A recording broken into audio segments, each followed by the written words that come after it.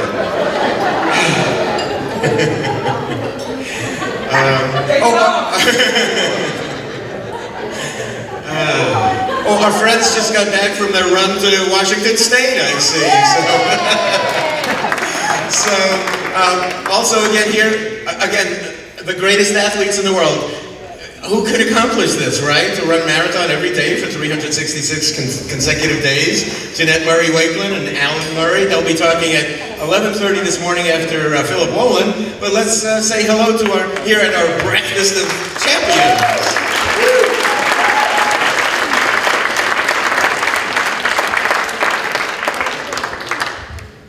Thank you. How's breakfast going, guys? Good. Right on.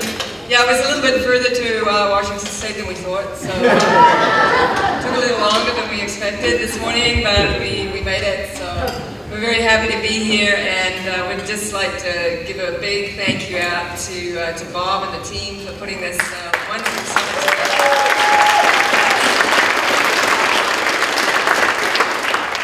And it's our pleasure to come all the way from Australia just for the weekend.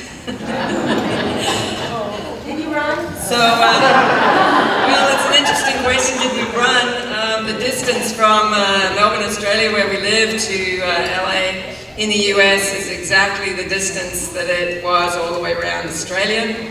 And that took us 366 days to accomplish, but on the flight it was only 14 hours. I don't know why we didn't think of that before. It was a lot easier. Anyway, yes, as I said, it's our pleasure to be here, and I'd love to go into more detail about the run and you know, how we put that together, how we accomplished it, and why. Why did we do this? Why would anyone in their right mind go out and run a marathon a day, every day for a year? It's, yeah, it sounds pretty crazy. It was pretty crazy. And, but it was something that we did to show by example what's possible on a raw vegan diet. So on a plant-based diet and a conscious lifestyle, you can pretty much achieve anything, and that was the point that why we wanted to do this, to show by example. And so we'll be talking more about that this morning at 11:30 right here. And we'll be speaking right after our friend and Phil Wolin, who I'm sure you'll all be here to hear him speak as well. So thank you again for being here. Enjoy the rest of the breakfast. Alan, did you have something to add to that? There's really not much else to say, is there? But it's just so nice to be here, and thank you, Bob. And it's so nice to be here amongst like-minded people.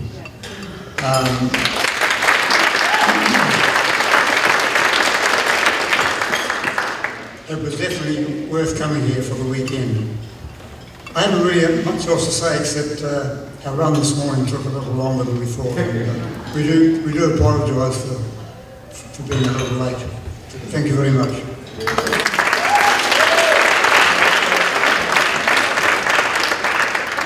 Daisy missed us.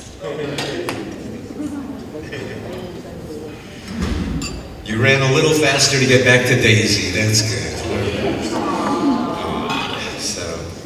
Well, that's kind of amazing if you look at it that way, that they ran the distance from Australia to Los Angeles, right? So, you know, people keep saying, oh, are you going to do a second one of these or whatever? So I guess if once they get off the plane, they need to start running, you know, like if we do this next year. So in just a few minutes, we will start our sessions and talks, and coming up first this morning will be our Mighty May, Doctor of Veterinary Medicine. And, yeah, she's not, we're not ready yet. What time is it? It's not time yet. 9:20? In 10 minutes. So I don't want to do a 10-minute introduction. So, so we'll talk to Armide in a few minutes, and because we want everybody to go vegan, dogs and cats, and so we have a little break until we get started, and then another amazing day ahead of us. So again, thank you for attending the first ever once in a lifetime World Vegan Summit at Expo. Thanks.